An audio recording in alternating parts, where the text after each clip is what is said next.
Okay, so right now we're going to talk about picking the right material if you're a director, an actor, and a writer. Well, let's talk about if you're a director first. Picking the right material if you're a director.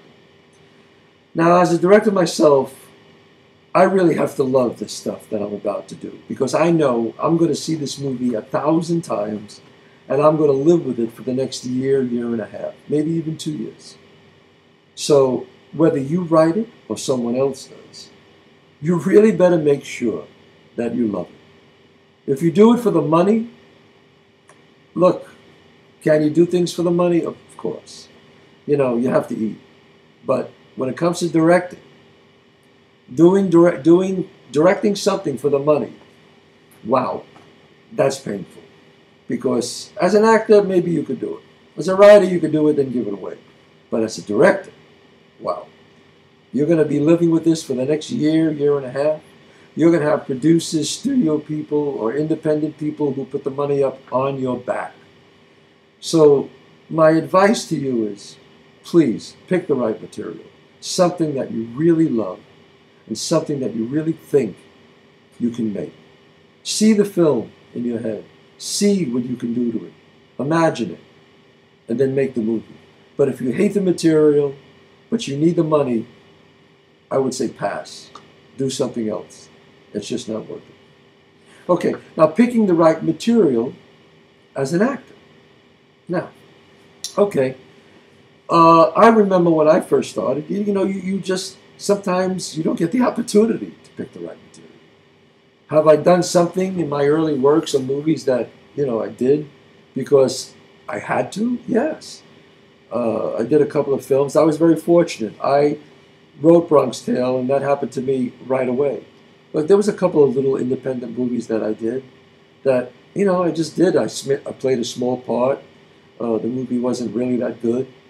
But I wanted to do it because I needed the experience. So I'm not saying you can't do that. But if you start to get work and you're an actor who's really starting to be known a little bit, but the guest star roles, you have to pick the right material. Because it's impossible to do something that you really don't feel in your heart. So my advice to you is, now look, after you become well known, you want to do a movie for the beach house, I understand that. I'll talk candid here. I've been there. You say, you know what? Wow, this is a beach house. What am I doing? It's not that bad. You start convincing yourself it's not that bad. And the amazing thing about that is sometimes it actually comes out better than you thought. Sometimes the movies that you think are going to be great don't come out as good as you thought. So you have to look at it like both ways. Picking the right material as a writer. Wow. We talked about it before. If you look up my my podcast about, what to write. Writing is so hard that writing something that you really don't feel in your heart, oh God, I couldn't do it. First of all, you're going to be bad. Your work is going to be bad. People are not going to want to hire you again. So if you're going to write something that you know, write something that you are inspired by, write something that you can get up in the morning and feel good about.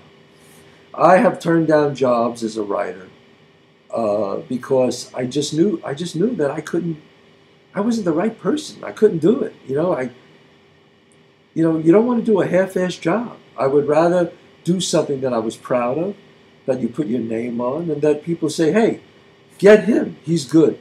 Go get Chazz Palminteri for this project. He's good. No, if he can't do it, he'll tell you. And that's what I do. If I can't do it, I tell people. I just can't do it. So when it comes to acting, writing, directing, even producing, you don't want to get out there and try to raise money for something you don't believe in. Pick the stuff that inspires you, that you have to do, and you'll be happy. If not, wow, it's a long road.